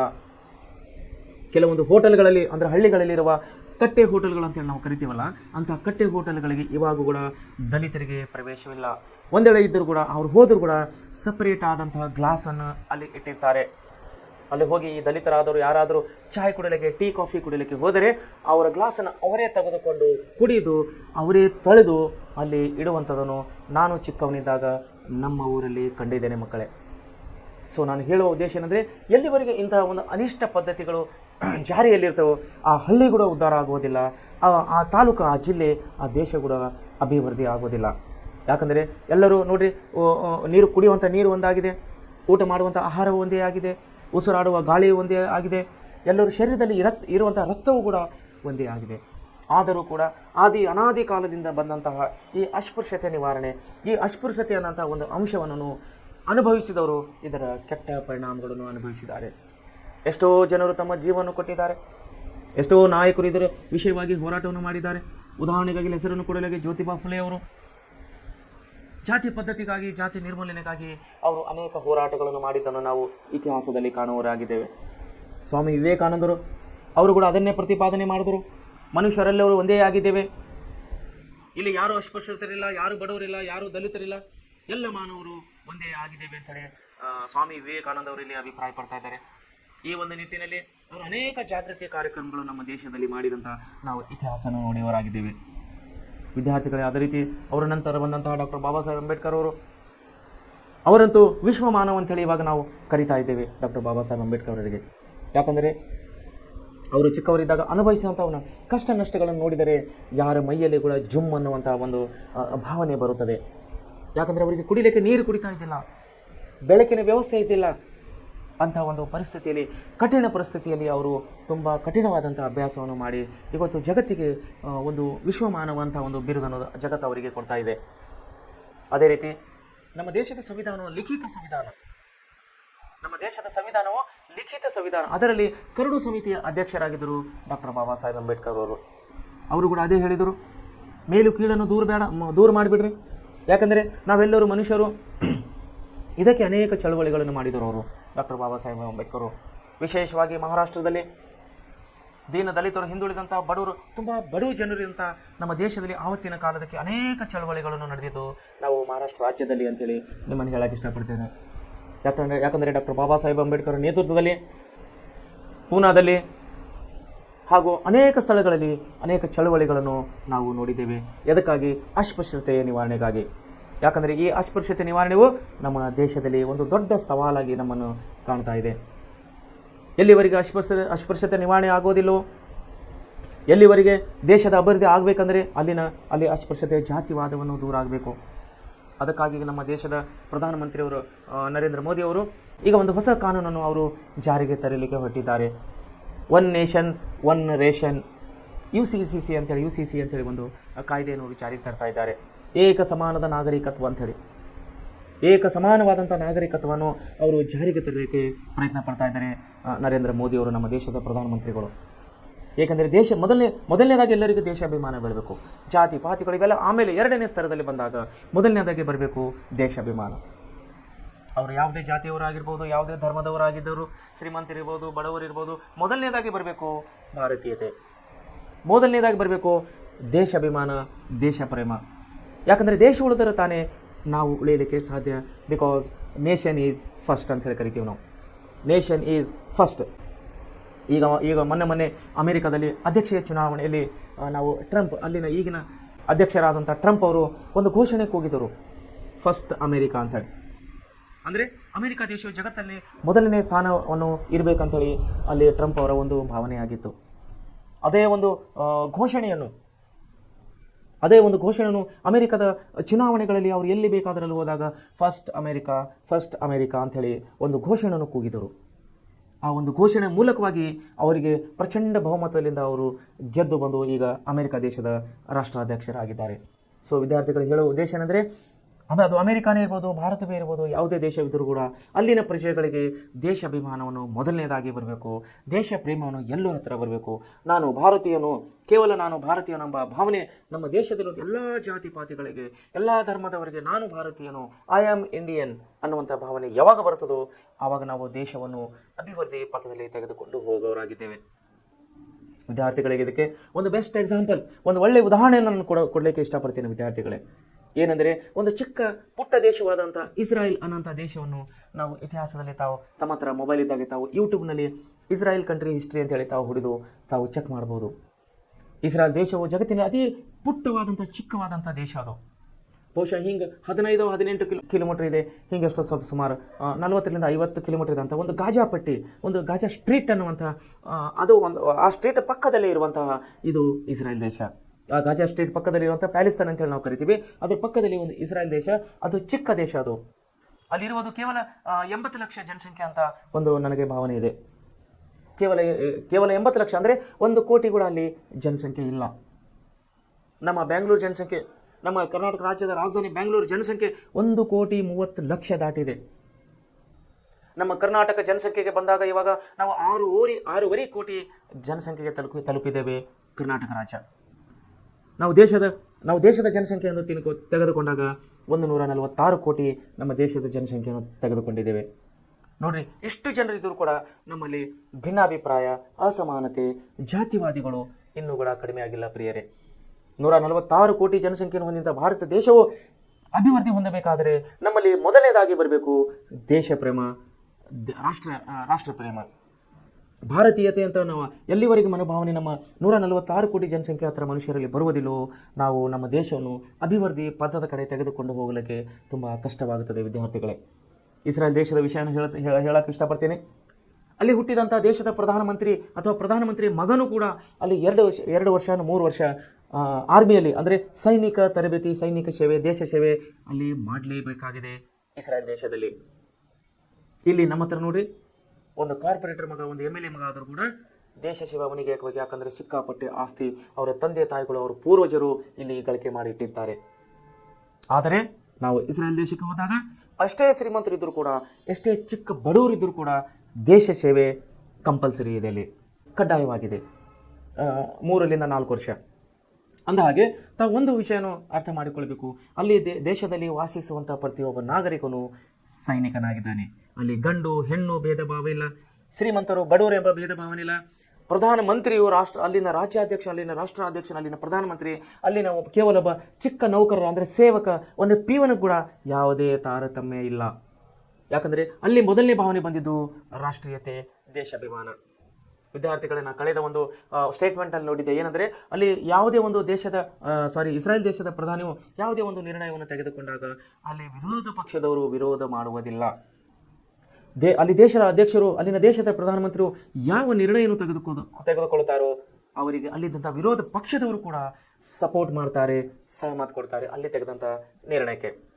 ಅದೇ ನಾವು ನಮ್ಮ ಭಾರತ ದೇಶಕ್ಕೆ ಬಂದಾಗ ಅದು ಒಳ್ಳೆಯದಿದ್ದರೂ ನಮ್ಮ ವಿರೋಧ ಪಕ್ಷದವರು ವಿರೋಧ ಮಾಡುತ್ತಾರೆ, ಅದು ಕೆಟ್ಟದಿದ್ದರೂ ಕೂಡ ಅದನ್ನು ವಿರೋಧ ಮಾಡುತ್ತಾರೆ. ವಿರೋಧ ಪಕ್ಷದವರು ಅಂದರೆ ಕೇವಲ ವಿರೋಧವೇ ಅವರದ ಕೆಲಸ ಅಂಥೇಳಿ ಅವರು ಅಂದುಕೊಂಡಿದ್ದಾರೆ ವಿದ್ಯಾರ್ಥಿಗಳೇ. ಆದರೆ ವಿದ್ಯಾರ್ಥಿಗಳೇ, ಆ ರೀತಿಯ ವಿರೋಧ ಪಕ್ಷದವರು ಅಂದರೆ ವಿರೋಧ ಮಾಡುವಂಥ ವಿಷಯಕ್ಕೆ ವಿರೋಧ ಮಾಡಬೇಕು, ಒಳ್ಳೆಯ ಕೆಲಸಕ್ಕೆ ಅವರು ವಿರೋಧ ಮಾಡಬಾರದು. ಯಾಕಂದರೆ ಇದರಿಂದ ಒಳ್ಳೆಯ ಕಾನೂನುಗಳು ತೆಗಲಿಕ್ಕೆ, ಒಳ್ಳೆಯ ಕಾಯ್ದೆಗಳನ್ನು ಹೊರಬರಲಿಕ್ಕೆ ಸಾಧ್ಯವಾಗುವುದಿಲ್ಲ. ನಾವು ದೇಶದಲ್ಲಿ ನೋಡ್ತಾ ಇದ್ದೇವೆ ಅತ್ಯಾಚಾರ, ಕೊಲೆ ಪ್ರಕರಣಗಳು, ಸುಲಿಗೆ ಪ್ರಕರಣಗಳನ್ನು, ಮೋಸ, ವಂಚನೆ, ಸೈಬರ್ ಕ್ರೈಮ್ಸ್. ನೋಡಿ ಎಷ್ಟು ವಂಚನೆಗಳು ನಡೀತಾ ಇದೆ ದೇಶದಲ್ಲಿ. ಆದರೂ ಕೂಡ ಒಬ್ಬರಿಗೊಬ್ಬರು ನನಗೂ ಸಂಬಂಧ ಇಲ್ಲ, ನನಗೆ ಸಂಬಂಧ ಇಲ್ಲ ಅನ್ನೋ ಹಾಗೆ ಎಲ್ಲ ದೇಶದ ನಾಗರಿಕರು ವರ್ತನೆ ಮಾಡ್ತಾ ಇದ್ದಾರೆ. ಕೇವಲ ನಾಗರಿಕಲ್ಲ, ಅಧಿಕಾರಿಗಳ ಹತ್ರ ಹೋದರೂ ಕೂಡ ಅವರು ಕೂಡ ಅದೇ ರೀತಿ ವರ್ತನೆ ಮಾಡ್ತಾರೆ, ಇದು ನಮಗೆ ಸಂಬಂಧವಿಲ್ಲ. ಉದಾಹರಣೆಗೆ ಹೇಳಬೇಕಾದ್ರೆ, ಯಾರೋ ಒಬ್ಬರು ಕಷ್ಟದಲ್ಲಿದ್ದಾಗ ಅವರು ಎಲ್ಲರೂ ಸಹಾಯ ಮಾಡುವಂಥ ಪ್ರವೃತ್ತಿಯನ್ನು ಎಲ್ಲರಿಗೂ ಬರಬೇಕು. ಆವಾಗ ಮಾತ್ರ ನಮ್ಮ ದೇಶವನ್ನು ನಾವು ಅಭಿವೃದ್ಧಿಯ ಪಥ ಕಡೆ ತೆಗೆದುಕೊಂಡು ಹೋಗಬಹುದು. ಅದರ ಬದಲಾಗಿ ಅವರಿಗೆ ಕಷ್ಟ ಬಂದಿದೆ ನಮಗೆ ಯಾಕೆ, ನಮಗೆ ಕಷ್ಟ ಬಂದಿದೆ ಅವರಿಗೆ ಯಾಕೆ? ವಿದ್ಯಾರ್ಥಿಗಳೇ, ನಾವು ನಗರಕ್ಕೆ ಜೀವನಕ್ಕೆ ಬಂದಾಗ ಎಂಥ ಒಂದು ಪರಿಸ್ಥಿತಿಯನ್ನು ಕಾಣುವರಾಗಿದ್ದೇವೆ ಅಂದರೆ, ಪಕ್ಕದ ಮನೆ ಯಾರಾದರೂ ಸತ್ತು ಬಿದ್ದರೂ ಕೂಡ ಇನ್ನೊಬ್ಬರು ಮನೆಯವರು ಅಲ್ಲಿ ನೋಡಲಿಕ್ಕೆ ಕೂಡ ಹೋಗ್ತಾ ಇಲ್ಲ. ವಿದ್ಯಾರ್ಥಿಗಳೇ, ನಾವು ನಗರ ಪ್ರದೇಶಗಳು ಇದನ್ನು ನಾವು ತುಂಬ ನೋಡುವರಾಗಿದ್ದೇವೆ. ಅದೇ ನಾವು ಗ್ರಾಮೀಣ ಭಾಗಕ್ಕೆ ಬಂದಾಗ ಎಷ್ಟೇ ದೊಡ್ಡ ಊರಿದ್ದರೂ ಕೂಡ, ಎಷ್ಟೇ ಚಿಕ್ಕ ಊರಿದ್ದರೂ ಕೂಡ, ಒಂದು ಚಿಕ್ಕ ಬಡವರಿಗೆ ಕೂಡ ಏನಾದರೂ ತೊಂದರೆ ಆದರೆ, ಶ್ರೀಮಂತರಿಗೆ ಕೂಡ ಏನಾದರೂ ತೊಂದರೆ ಆದರೆ, ಅಲ್ಲಿನ ಹಳ್ಳಿ ಜನರು ಎಲ್ಲರೂ ಒಟ್ಟಾಗಿ ಹೋಗಿ ಅಲ್ಲಿ ಏನಾಗಿದೆ, ಏನು ಸಮಸ್ಯೆ ಆಗಿದೆ ಅಂಥೇಳಿ ಅಲ್ಲಿ ಹೋಗಿ ಜಂಗಳೇನು ಸೇರ್ತಾರೆ. ಅದನ್ನೇ ನಾವು ನಗರ ಜೀವನಕ್ಕೆ ಬಂದಾಗ, ಅದನ್ನೇ ನಾವು ನಗರ ಒಂದು ಶೈಲಿಗೆ ಬಂದಾಗ, ಪಕ್ಕದ ಮನೆಯಲ್ಲಿ ಯಾರಾದರೂ ಸತ್ತು ಬಿದ್ದರೂ ಕೂಡ ಇನ್ನೊಬ್ಬರು ನೋಡುವಂಥ ಪರಿಸ್ಥಿತಿಯಲ್ಲಿ ಇಲ್ಲ. ಅಂದರೆ ನಮ್ಮ ಮಾನವ ಸಮಾಜವು ಎಲ್ಲಿಗೆ ಹೋಗ್ತಾ ಇದೆ, ನಮ್ಮ ಮಾನವ ಧರ್ಮವು ಎಲ್ಲಿಗೆ ಹೋಗ್ತಾ ಇದೆ, ಇದೇನ ನಮ್ಮ ಮಾನವ ಧರ್ಮ? ಇನ್ನೊಬ್ಬರು ಕಷ್ಟದಲ್ಲಿದ್ದಾರೆ ಅಂದಾಗ ನಾವು ನೋಡದೆ ಮುಖ ತಿರುಗಿಸಿಕೊಂಡು ಹೋಗೋದು, ಇದೇನ ಮಾನವ ಧರ್ಮ? ಒಂದು ವೇಳೆ ಇಂತಹ ಪರಿಸ್ಥಿತಿ ಇದನ್ನೇ ರೆಗ್ಯುಲರ್ಲಿ ಆದರೆ ನಮ್ಮ ದೇಶ ಅಭಿವೃದ್ಧಿ ಹೊಂದುವುದಾದರೆ ಹೇಗೆ? ನಮ್ಮ ದೇಶ ಹೇಗೆ ಅಭಿವೃದ್ಧಿ ಆಗಬೇಕು? ಇಲ್ಲಿ ಭಿನ್ನಾಭಿಪ್ರಾಯ, ಇಲ್ಲಿ ಮೂಢನಂಬಿಕೆಗಳು, ಇಲ್ಲಿನ ಜಾತಿ ಪದ್ಧತಿಗಳು, ಇಲ್ಲಿ ಬಡತನ ಶ್ರೀಮಂತವನ್ನು ಇದೇ ರೀತಿ ಒಂದು ವೇಳೆ ಮುಂದುವರೆದರೆ ನಮ್ಮ ದೇಶವು ಯಾವಾಗ ಡೆವಲಪ್ಮೆಂಟ್ ಆಗುತ್ತದೆ? ತುಂಬ ಕಷ್ಟ ಇದೆ ವಿದ್ಯಾರ್ಥಿಗಳೇ. ಯಾಕಂದರೆ ದೇಶವನ್ನು ಅಭಿವೃದ್ಧಿ ಆಗಬೇಕಂದ್ರೆ ಮೊದಲನೇದಾಗಿ ಎಲ್ಲ ಯುವಕರಲ್ಲಿ, ಎಲ್ಲ ದೇಶದ ನಾಗರಿಕರಲ್ಲಿ ಮೊದಲನೇದಾಗಿ ಬರಬೇಕು ರಾಷ್ಟ್ರಪ್ರೇಮ, ಭಾರತೀಯತೆ, ದೇಶಾಭಿಮಾನ. ಎಲ್ಲಿವರೆಗೆ ನಾವು ದೇಶಾಭಿಮಾನವು ನಾವು ಬರೋದಿಲ್ಲವೋ ಅಲ್ಲಿವರೆಗೆ ನಮ್ಮ ದೇಶವನ್ನು ಅಭಿವೃದ್ಧಿ ಪಥದ ಕಡೆ ತೆಗೆದುಕೊಂಡು ಹೋಗಲಿಕ್ಕೆ ನಮಗೆ ತುಂಬ ಕಷ್ಟವಾಗ್ತಾ ಅಂತೇಳಿ ನಾವು ಹೇಳ್ತಾ ಇರ್ತೇವೆ. ಸೊ ಇದೇ ನಮ್ಮ ಪ್ರಶ್ನೆಗಳಲ್ಲಿ ಕೊಟ್ಟಿದ್ದಾರೆ, ಒಂದು ಯೋಜನೆಯನ್ನು ಕೊಟ್ಟಿದ್ದಾರೆ, ಒಂದು ಚಟುವಟಿಕೆಗಳು ಕೊಟ್ಟಿದ್ದಾರೆ. ಏನಂದರೆ ಅಸ್ಪೃಶ್ಯತಾ ನಿವಾರಣೆಗಾಗಿ ಪ್ರಯತ್ನಿಸುವ ಸಮಾಜ ಸುಧಾರಕರ ಜೀವನ ಚರಿತ್ರೆಗಳನ್ನು ಓದಿರಿ. ಮೇಲೆ ಮೇಲೆ 3 ಹೆಸರು ಬಂದವಲ್ಲ, ಜ್ಯೋತಿಬಾ ಫುಲೆ, ಸ್ವಾಮಿ ವಿವೇಕಾನಂದ್ ಮತ್ತು ಡಾಕ್ಟರ್ ಬಾಬಾ ಸಾಹೇಬ್ ಅಂಬೇಡ್ಕರ್. ಅಸ್ಪೃಶ್ಯತೆ ನಿವಾರಣೆಗಾಗಿ ಹೋರಾಡಿದಂಥ ಪ್ರಯತ್ನ ಮಾಡಿದಂತಹ ಇವರು ಬುದ್ಧಿಜೀವಿಗಳು. ಇವರ ಜೀವನ ಚರಿತ್ರೆಗಳನ್ನು ನಾವು ನೋಡಿದಾಗ ಅವರ ಜೀವನ ಅತಿ ಕ್ರಾಂತಿಯಿಂದ ಕೂಡಿತ್ತು ಅಂತೇಳಿ ನಾವು ಹೇಳಬಹುದಾಗಿದೆ ಪ್ರಿಯರೇ. ಅವರ ಜೀವನ ಒಂದು ಸಂಘರ್ಷಮಯವಾಗಿತ್ತು. ಜ್ಯೋತಿಬಾ ಫುಲೆ ಅವರು, ಡಾಕ್ಟರ್ ಬಾಬಾ ಸಾಹೇಬ್ ಅಂಬೇಡ್ಕರ್ ಅವರು, ಅವರು ಜಾತೀಯತೆಯನ್ನು ನಿರ್ಮೂಲನೆ ಮಾಡಲಿಕ್ಕೆ ಅನೇಕ ರೀತಿಯ ಚಳವಳಿಗಳು, ಅನೇಕ ರೀತಿಯ ಹೋರಾಟಗಳನ್ನು, ಧರಣಿ ಸತ್ಯಾಗ್ರಹಗಳನ್ನು ಮಾಡುವಂಥ ಅವರಿಗೆ ಪರಿಸ್ಥಿತಿ ಬಂದಿತ್ತು, ಜ್ಯೋತಿಬಾ ಫುಲೆ ಅವರಿಗೆ ಮತ್ತು ಡಾಕ್ಟರ್ ಬಾಬಾ ಸಾಹೇಬ್ ಅಂಬೇಡ್ಕರ್ ಅವರಿಗೆ. ಅದೇ ನಿಟ್ಟಿನಲ್ಲಿ ನಾವು ನೋಡಬೇಕಾದಾಗ ಸ್ವಾಮಿ ವಿವೇಕಾನಂದರು ಇಡೀ ದೇಶವನ್ನು ಸುತ್ತಾಡಿ ಎಲ್ಲೆಲ್ಲಿ ಜಾಗೃತಿ ಕಾರ್ಯಕ್ರಮಗಳನ್ನು, ಎಲ್ಲೆಲ್ಲಿ ಹೋದಾಗ ಅಲ್ಲಿ ಅನೇಕ ಪ್ರವಚನಗಳು ಅವರು ಕೊಡುತ್ತಿದ್ದಾಗ, ದೇಶದ ಬಗ್ಗೆ, ಧಾರ್ಮಿಕತೆ ಬಗ್ಗೆ ಅವರು ಕೊಡುತ್ತಿದ್ದಾಗ, ಅವರು ಎಲ್ಲರೂ ಒಂದೇ ಎಂಬ ಮನೋಭಾವನೆ ಬರುವ ಹಾಗೆ ಅವರು ಪ್ರವಚನವನ್ನು ಕೊಡ್ತಿದ್ದರು ಅನ್ನುವಂಥ ವಿಷಯಗಳನ್ನು ನಾವು ಅವರ ಜೀವನ ಚರಿತ್ರೆಯಲ್ಲಿ ಕಾಣುವರಾಗಿದ್ದೇವೆ. ಅದನ್ನೇ ಹೇಳ್ತಾ ಇದ್ದಾರೆ ಇಲ್ಲಿ, ಅಸ್ಪೃಶ್ಯತೆ ನಿವಾರಣೆಗೆ ಪ್ರಯತ್ನಿಸಿದ ಸಮಾಜ ಸುಧಾರಕರ ಜೀವನ ಚರಿತ್ರೆಯನ್ನು ವಿದ್ಯಾರ್ಥಿಗಳು ತಾವೆಲ್ಲರೂ ಓದಬೇಕಂತೇಳಿ ಇಲ್ಲಿ ಪಠ್ಯಪುಸ್ತಕ ಮೂಲಕವಾಗಿ ಹೇಳ್ತಾ ಇದ್ದಾರೆ. ನಾನು ವೈಯಕ್ತಿಕವಾಗಿ ಕೂಡ ನಿಮಗೆ ಹೇಳಕ್ಕೆ ಇಷ್ಟಪಡ್ತೇನೆ. ಅಸ್ಪೃಶ್ಯತೆ ನಿವಾರಣೆಗಾಗಿ ನಿಮ್ಮ ಯೋಜನೆಗಳನ್ನು ಏನು, ನಿಮ್ಮ ಯೋಜನೆಗಳನ್ನು ಬರೆದು ಶಿಕ್ಷಕರೊಂದಿಗೆ ಚರ್ಚಿಸಿರಿ. ನೋಡಿ, ಅಸ್ಪೃಶ್ಯತೆ ನಿವಾರಣೆಗಾಗಿ ಅನೇಕ ಮಹಾನುಭಾವರು ಅವರದೇ ಆದಂಥ ಶೈಲಿಯಲ್ಲಿ ಅನೇಕ ಹೋರಾಟಗಳನ್ನು ಮಾಡಿದ್ದಾರೆ. ಒಂದು ವೇಳೆ ನಿಮ್ಮ ತಲೆಯಲ್ಲಿ ನಿಮಗೆ ಏನಾದರೂ ಅಸ್ಪೃಶ್ಯತೆ ನಿವಾರಣೆ ಮಾಡಲಿಕ್ಕೆ ಈ ರೀತಿ ಕಾಯ್ದೆಯನ್ನು ತಂದರೆ, ಈ ರೀತಿ ಒಂದು ಸಾಮಾಜಿಕ ಕಾರ್ಯಕ್ರಮವನ್ನು ಹಾಕ್ಕೊಂಡಿದ್ದಾರೆ, ಅಥವಾ ಇಂಥ ಒಂದು ಜಾಗೃತಿ ಕಾರ್ಯಕ್ರಮವನ್ನು ಹಾಕಿಕೊಂಡಿದ್ದಾರೆ, ಈ ಸಮಾಜದಲ್ಲಿಂದ ಅಸ್ಪೃಶ್ಯತೆಯನ್ನು ಹೋಗಲಾಡಿಸಬಹುದು ಅಂಥೇಳಿ ನಿಮಗೆ ಏನಾದರೂ ಅನಿಸಿದರೆ ವಿದ್ಯಾರ್ಥಿಗಳೇ, ತಾವು ಅಂತಹ ಅಂಶಗಳನ್ನು ಲಿಸ್ಟ್ ಮಾಡಿಕೊಡ್ರಿ. ಲಿಸ್ಟ್ ಮಾಡ್ಕೊಂಡು ನಿಮ್ಮ ಶಾಲೆಯ ಶಿಕ್ಷಕರೊಡನೆ ಚರ್ಚೆ ಮಾಡಿರಿ. ಅವ್ರ ಜೋಡನೆ ಚರ್ಚೆ ಮಾಡಿ ನೀವು ಕೂಡ ದೇಶದ ಅಭಿವೃದ್ಧಿಯಲ್ಲಿ ತಾವು ಕೂಡ ಪಾಲ್ಗೊಳ್ಳಬೇಕಂತ ಹೇಳಿ ನಾನು ಕೇಳ್ಕೊಳ್ತೇನೆ. ಯಾಕಂದರೆ ಒಂದು ವಾಕ್ಯದ ಹಾಗೆ, ಇಂದಿನ ಯುವಕರು ದೇಶದ ಮುಂದಿನ ನಾಯಕರು. ಇಂದಿನ ಯುವಕರು ಮುಂದಿನ ನಾಯಕರು ನೀವೇ. ದೇಶ ನಿಮ್ಮ ಕೈಯಲ್ಲಿ ಬರ್ತಾ ಇದೆ. ವಯಸ್ಸಾದವರು ಹಿಂದೆ ಸರಿತಾರೆ, ಯುವಕರು ಮುಂದೆ ಬರ್ತಾರೆ. ಸೊ ವಿದ್ಯಾರ್ಥಿಗಳೇ, ಅಸ್ಪೃಶ್ಯತೆಯನ್ನು ದೂರ ಮಾಡಲಿಕ್ಕೆ ನಿಮಗೆ ಏನೇನೋ ಐಡಿಯಾಸ್ಗಳಿವೆ, ನಿಮ್ಮ ಆಲೋಚನೆಗಳು ಏನಾಗಿವೆ, ನಿಮ್ಮ ಒಂದು ಯೋಜನೆಗಳು ಏನಾಗಿವೆ ಅನ್ನೋದನ್ನು ತಾವು ಪಟ್ಟಿ ಮಾಡಿಕೊಂಡು ನಿಮ್ಮ ಶಿಕ್ಷಕರ ಜೋಡನೆ ಚರ್ಚಿಸಬೇಕಂತ ಹೇಳಿ ನಾನು ಕೇಳಿಕೊಳ್ಳುತ್ತಿದ್ದೇನೆ. ಸೊ ವಿದ್ಯಾರ್ಥಿಗಳೇ, ಇವತ್ತಿಗೆ ಇಲ್ಲಿನ ಪಾಠವನ್ನು ಮುಗ್ತಾ ಇದೆ. ಸಾಮಾಜಿಕ ಸ್ಥಳ ವಿನ್ಯಾಸವನ್ನು ಅಂತ ಅಭ್ಯಾಸವನ್ನು 8ನೇ ಅಧ್ಯಾಯ ಇಲ್ಲಿ ಮುಗಿತಾ ಇದೆ. ನಾಳೆ ಪಾಠದಲ್ಲಿ ನಾವು ಹೊಸ ಪಾಠವನ್ನು ನೋಡುವವರಾಗಿದ್ದೇವೆ. ಅಧ್ಯಾಯ 9 ದುಡಿಮೆ ಮತ್ತು ಆರ್ಥಿಕ ಜೀವನ ಅನ್ನುವಂಥ ಪಾಠವನ್ನು ನಾವು ನಾಳೆಯ ಒಂದು ಸಮಯದಲ್ಲಿ ನೋಡುವವರಾಗಿದ್ದೇವೆ. ಸೊ ವಿದ್ಯಾರ್ಥಿಗಳೇ, 8 ಪಾಠಗಳನ್ನು ಮುಗಿಸಿದಂಥ ನೀವು ಈ 8 ಪಾಠಗಳಲ್ಲಿ ಇನ್ನೂ ಒಂದು ಸಾರಿ ಎಲ್ಲರೂ ರಿಪೀಟ್ 1, 2, 3, 4 ಸಾರಿ ತಾವೆಲ್ಲರೂ ಒಳ್ಳೆ ರೀತಿಯಿಂದ ಇನ್ನೊಂದು ಸಾರಿ ಅಭ್ಯಾಸ ಮಾಡಬೇಕಂತೇಳಿ ನಾನು ಕೇಳ್ಕೊಳ್ತಾ ಇದ್ದೇನೆ. ಯಾಕಂದರೆ ಸಮಾಜ ವಿಜ್ಞಾನ ಇದೊಂದು ತುಂಬ ಅತಿ ಮುಖ್ಯವಾದಂಥ ಸಬ್ಜೆಕ್ಟ್ ಆಗಿದೆ, ವಿಷಯ ಆಗಿದೆ.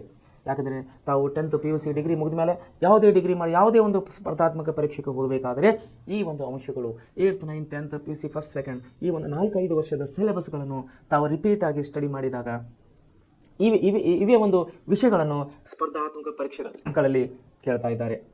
ಸೊ ಅದಕ್ಕಾಗಿ ವಿದ್ಯಾರ್ಥಿಗಳು ಈ ಒಂದು ಸಬ್ಜೆಕ್ಟು ಸಮಾಜ ವಿಜ್ಞಾನ ಅತಿ ಮುಖ್ಯದಿಂದ ಕೂಡಿದೆ.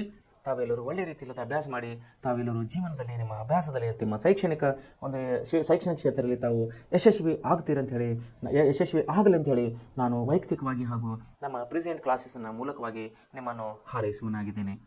ಧನ್ಯವಾದಗಳು.